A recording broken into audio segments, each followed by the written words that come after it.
আকাশের 1000 ফুট ওপরে থেকেও একটা ঈগল নিচের ঘাসের ভেতরে লুকিয়ে থাকা ছোট্ট প্রাণীর নড়াচড়া দেখে ফেলতে পারে।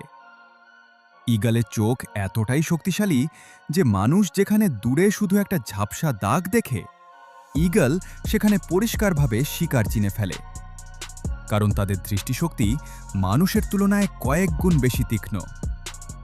কিন্তু সবচেয়ে অবাক করা ব্যাপার হলো, ওরা এমন কিছু আলোর রঙও দেখতে পারে যা মানুষের চোখে ধরা পড়ে না। এই কারণে ঘাসের আড়ালে থাকা ছোট্ট নড়াচড়া বা চলার চিহ্ন ঈগলের চোখ এড়িয়ে যেতে পারে না। আর শিকার দেখার সঙ্গে সঙ্গেই ঈগল মুহূর্তের মধ্যে বজ্রগতিতে নিচে ঝাঁপিয়ে পড়ে। ভাবো তো, একটা পাখি যার চোখ যেন প্রকৃতির তৈরি একটা জীবন্ত দূরবীন,